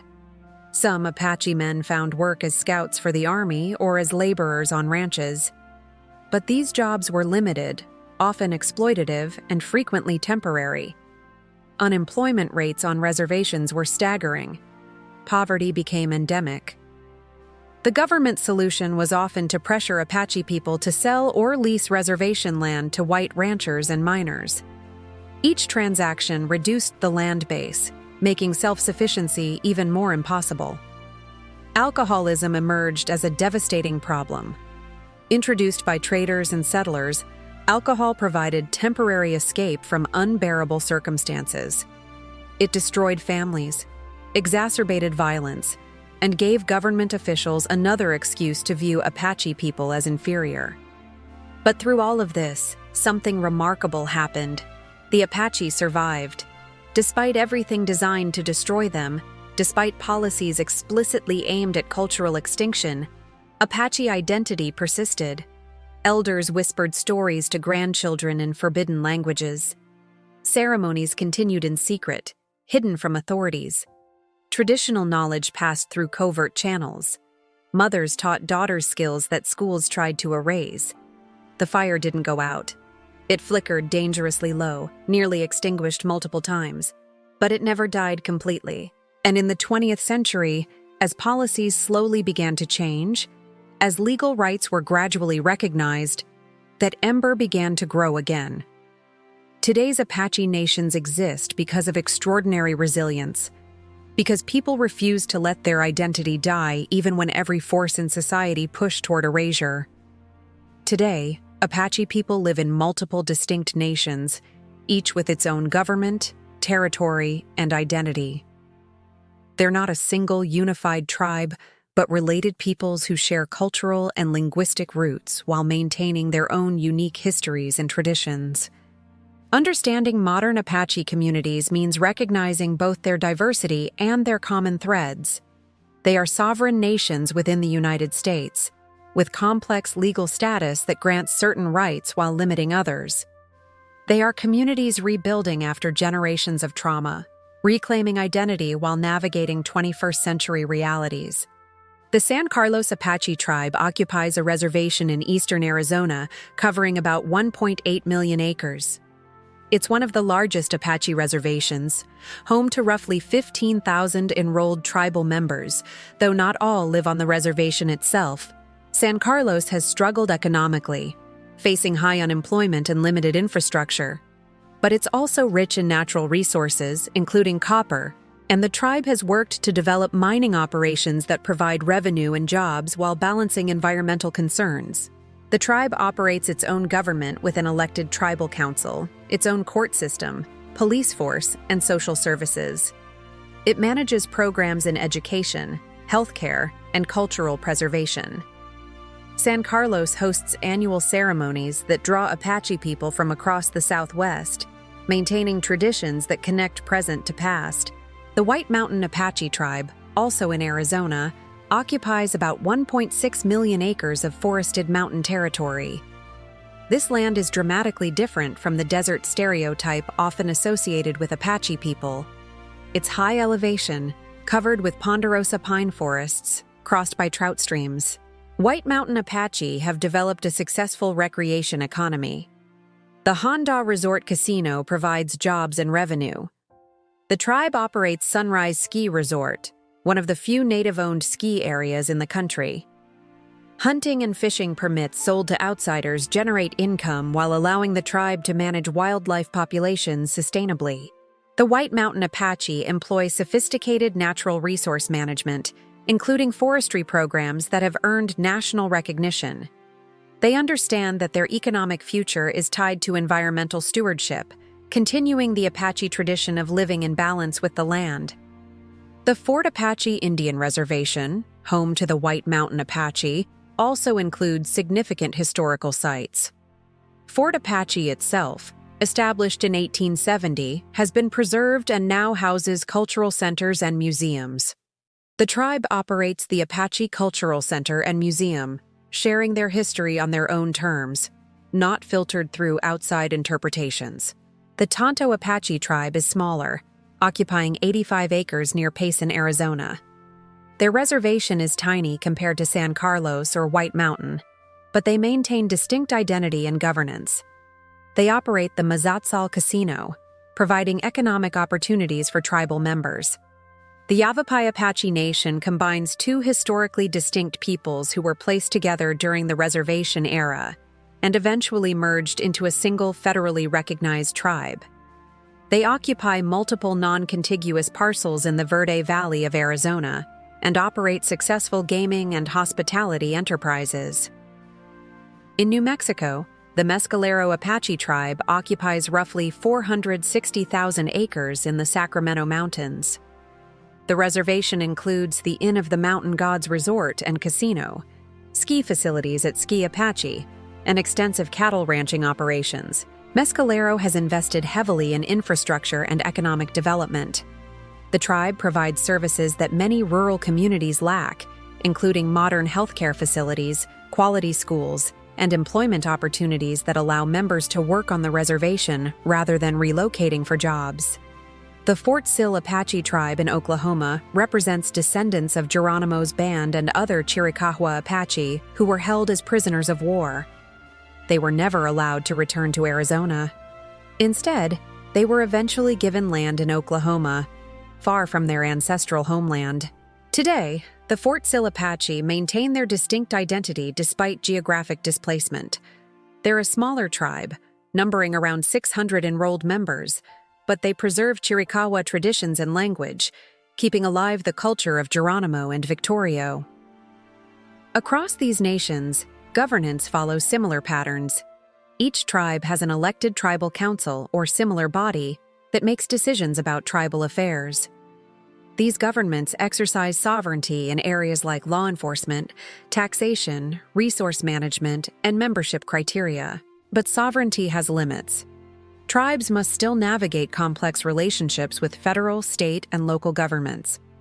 They operate within American legal systems while maintaining separate tribal courts. They balance traditional governance values with modern democratic structures imposed or adopted over time. Population figures are complicated. Enrolled tribal membership doesn't equal reservation population, since many Apache people live in cities for employment or education. Estimates suggest around 50,000 to 60,000 Apache people across all tribes, though exact numbers are difficult to determine. Many Apache people live in urban areas like Phoenix, Tucson, Albuquerque, and beyond. They maintain connections to their tribes, returning for ceremonies and family gatherings, but build lives in places where economic opportunities exist. This diaspora creates challenges for cultural preservation. How do you teach language to children living in cities? How do you maintain ceremonial knowledge when families are scattered? How do you keep identity strong when daily life is lived far from tribal lands? But it also creates opportunities. Urban Apache professionals bring skills and resources back to their communities. They advocate for tribal interests in broader political contexts. They demonstrate that being Apache isn't tied only to geography, but to identity, values, and continued connection to culture. These communities face real challenges. Economic development is difficult on remote reservations with limited infrastructure. Poverty rates remain high. Healthcare access is often inadequate. Educational outcomes lag behind national averages. But these statistics don't capture the full picture. They don't measure the strength of communities that survived cultural genocide. They don't quantify the resilience of people rebuilding what was nearly destroyed. Modern Apache nations are working actively to control their own futures, to move beyond survival into thriving. Language is more than communication.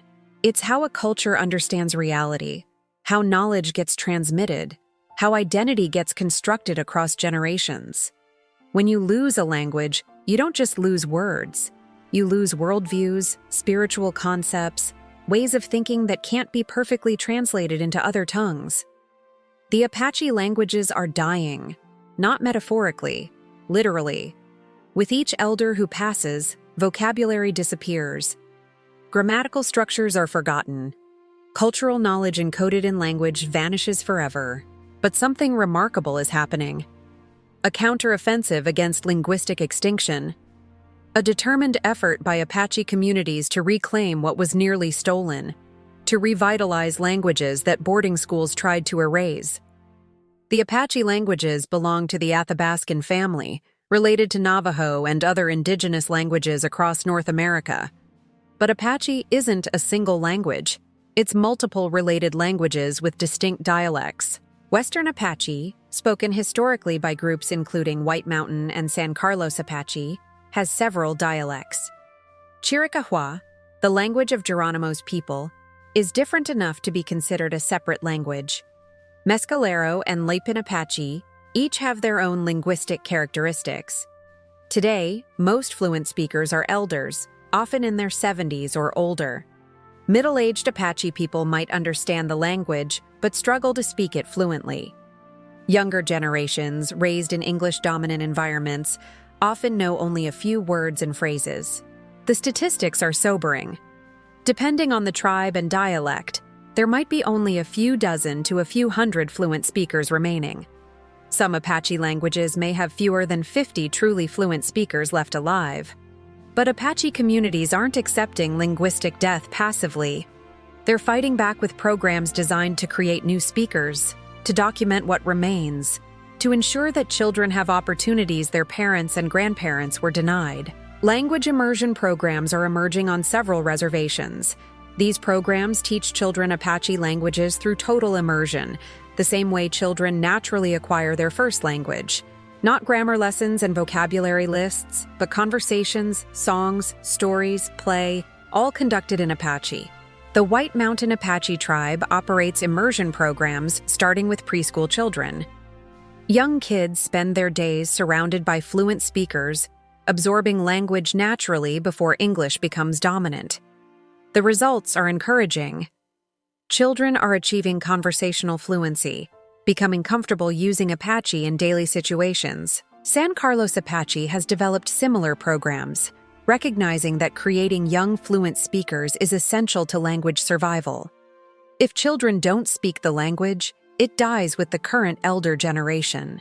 But if even a small number of children become fluent, they can eventually teach others, creating a pipeline of speakers that extends into the future. Technology is playing an unexpected role in language preservation.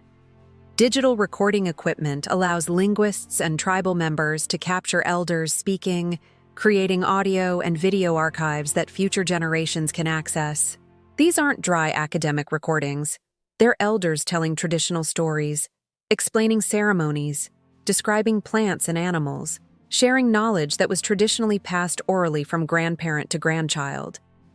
Now that knowledge exists in digital form, accessible even after the speakers have passed. Mobile apps have been developed to teach Apache vocabulary and phrases.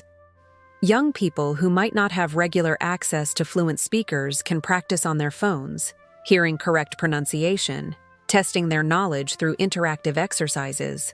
Online dictionaries document words that might otherwise be lost. Apache language scholars, both tribal members and outside linguists working with tribal approval, are creating comprehensive records of vocabulary, grammar, and usage. But there's tension in this work. Some knowledge is sacred. not meant to be shared publicly or recorded for outsiders. Ceremonial language, prayers, certain stories have protocols about who can hear them and under what circumstances. Language revitalization programs must navigate these sensitivities. How do you document a language without violating cultural protocols? How do you make resources available to tribal members who need them without exposing sacred knowledge inappropriately? Different tribes are finding different balances. Some create tiered access systems where certain materials are available only to enrolled tribal members, others only to specific ceremonial societies. Digital archives can have restricted sections, password protected, controlled by cultural authorities within the tribe. Schools on reservations are increasingly incorporating Apache language instruction, though challenges remain. Finding qualified teachers is difficult when there are so few fluent speakers. Many elders who speak the language fluently aren't trained as teachers, don't know pedagogical methods. So, programs pair elders with trained educators. The elder provides linguistic knowledge and cultural context. The educator structures lessons, manages classroom dynamics, creates curriculum. Together, they're more effective than either could be alone. Some high schools now offer Apache language courses for credit, treating Indigenous languages with the same respect as Spanish or French. Students can fulfill language requirements by studying their ancestral tongue, validating its importance and sophistication. Summer language camps bring young people together for intensive immersion experiences. For a week or two, they leave behind English-dominant environments and enter spaces where Apache is the primary language. They cook traditional foods while speaking Apache. They learn songs and stories. They practice everyday conversation. These camps create community among young Apache people who might otherwise feel isolated. In cities or even on reservations, being one of the few kids interested in traditional culture can be lonely.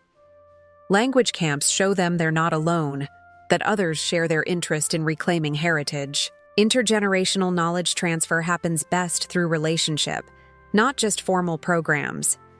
Grandparents teaching grandchildren while cooking together, while walking in the mountains, while working on projects. This natural transmission is encouraged and facilitated by tribal programs that create opportunities for elders and youth to spend time together. The reality is stark. Despite all these efforts, Apache languages remain endangered.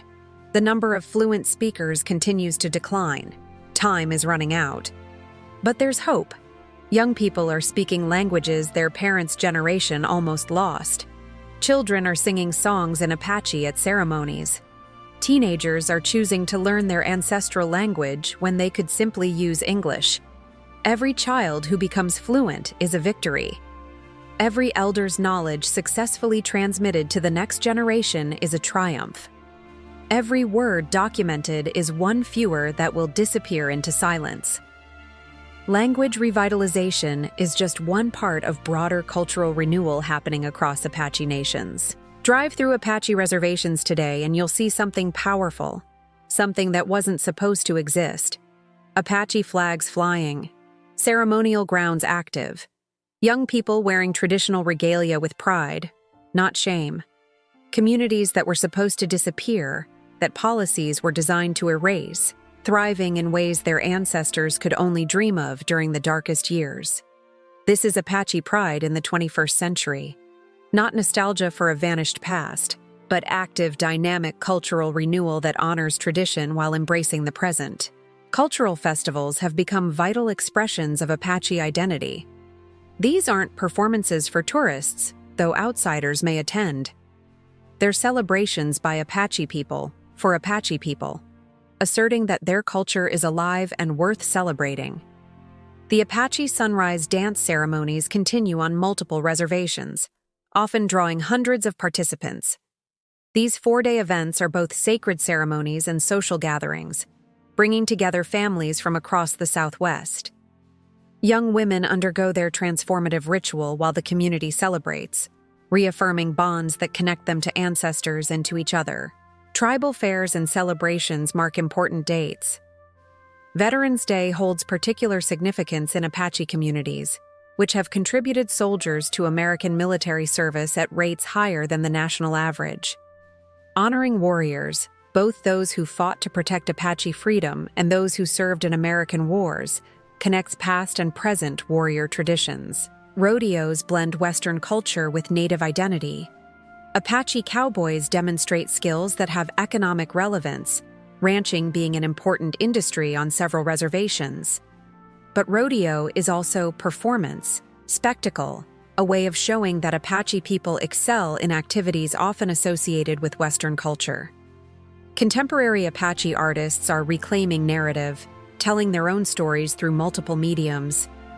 Apache painters, sculptors, and photographers create work that explores identity, history, and the contemporary Indigenous experience. Some work in traditional forms, creating baskets, beadwork, and other crafts that connect to centuries of Apache artistry. But tradition isn't static. Contemporary artists push boundaries, incorporating modern materials and techniques while maintaining cultural authenticity. Apache musicians blend traditional songs with modern genres. Some perform ceremonial music for their communities. Others create hip-hop, rock, or country music that addresses Indigenous experiences, bringing Apache voices into mainstream cultural conversations. Writers and filmmakers are emerging, telling Apache stories that counter Hollywood stereotypes. These creators understand that representation matters, that controlling your own narrative is a form of sovereignty as important as political self-determination. Apache leaders are increasingly visible in broader political and social movements. Tribal council members and chairpersons navigate complex relationships with federal and state governments, advocating for their people's interests in policy discussions. Some Apache people serve in state legislatures, bringing Indigenous perspectives to lawmaking processes. Others work in education, healthcare, law, and business, becoming role models who demonstrate that being Apache and being professionally successful aren't contradictory. Young Apache activists engage in movements for Indigenous rights, environmental justice, and social change. They connect their people's struggles to broader networks of resistance against colonialism and environmental destruction. Land rights remain a critical issue. Several Apache tribes are working to reclaim traditional sacred sites that fall outside current reservation boundaries. These aren't just symbolic struggles. These places are essential to ceremonial practices, to maintaining spiritual connections that define Apache identity. Oak Flat in Arizona became a major battleground. This site, sacred to Apache people, was threatened by copper mining operations. Apache activists, supported by allies across the Indigenous rights movement, fought to protect it. The struggle continues, representing larger questions about whose rights matter, whether Indigenous sacred sites deserve protection, and how America reconciles its professed values with its treatment of Native peoples. Environmental activism is growing among Apache youth. They recognize that their ancestors' relationship with the land wasn't romantic primitivism, but sophisticated ecological management. Climate change, water scarcity, and biodiversity loss threaten the landscapes their cultures depend on. Apache environmental activists work to protect watersheds, manage forests sustainably, preserve wildlife, and combat climate change. They bring traditional ecological knowledge into dialogue with modern environmental science, demonstrating that Indigenous wisdom has practical relevance for contemporary challenges. Education is perhaps the most important investment Apache nations are making in their future. Tribal colleges and scholarship programs ensure that young Apache people can pursue higher education without leaving their identities behind. Tribal historic preservation offices document and protect cultural sites. They employ archaeologists, historians, and cultural specialists who ensure that Apache perspectives inform how their history is understood and presented. Healthcare initiatives address both physical and mental health challenges. Tribal health centers incorporate traditional healing practices alongside Western medicine, recognizing that wellness includes spiritual and cultural dimensions. Some Apache communities have established behavioral health programs specifically designed to address intergenerational trauma, They create safe spaces where people can process the legacy of boarding schools, forced relocation, and cultural suppression, helping individuals and communities heal. What's most remarkable is the determination to move forward without forgetting the past. Young Apache people learn their history, including the painful parts. They know about Geronimo and Victorio. They understand the boarding school era. They're taught about the struggles their grandparents and great-grandparents endured, but they're not defined by trauma. They're defined by resilience, by the fact that despite everything designed to destroy Apache people, they're still here, still Apache, still connected to traditions thousands of years old, still practicing ceremonies, still speaking their languages or learning to speak them again. The Apache future isn't about returning to some idealized past. It's about carrying forward what matters while adapting to present realities. It's about being fully Apache and fully contemporary, recognizing that those aren't contradictions, but complementary truths. Apache nations face real challenges: poverty, unemployment, health disparities, and ongoing discrimination. But these challenges exist alongside tremendous strength, creativity, and determination. The spirits of the wind and mountains that gave this documentary its title aren't relics of the past. They're present realities. They're the connection to land that Apache people maintain. They're the ceremonies that continue. They're the languages being revitalized. They're the pride young Apache people feel in their identity. They're the proof that colonialism failed, that cultural genocide didn't succeed, that the Apache people are still here, still strong, still Apache. 90 minutes ago, we began a journey into the world of the Apache people.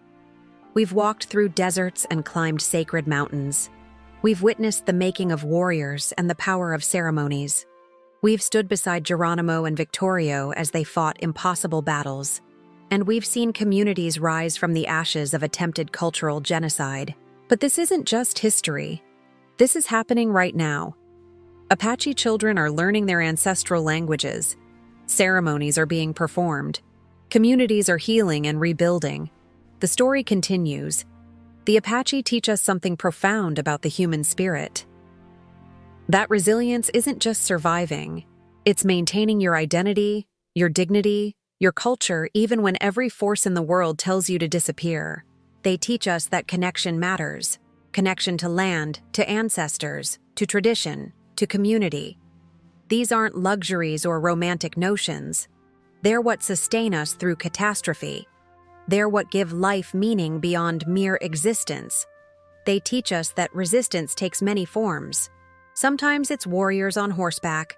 Sometimes it's elders secretly teaching forbidden languages to grandchildren. Sometimes it's young people choosing to learn traditional ways when the modern world offers easier paths. The Apache story is a mirror. It reflects America's most uncomfortable truths: broken promises, systematic oppression, cultural destruction disguised as progress. But it also reflects hope. The possibility of survival against impossible odds. The power of cultures to endure, adapt, and renew themselves. If you take nothing else from these 90 minutes, take this. The Apache people are still here, not as museum pieces or historical curiosities, but as living communities with agency, voices, and futures they're actively creating. Their story isn't finished. It's being written right now, today, by Apache people who refuse to let their identity die. The spirits of the wind and mountains still speak. The question is whether we're willing to listen.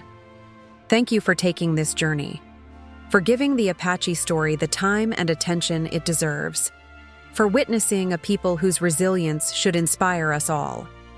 Remember their names, honor their struggles, support their continued survival and renewal.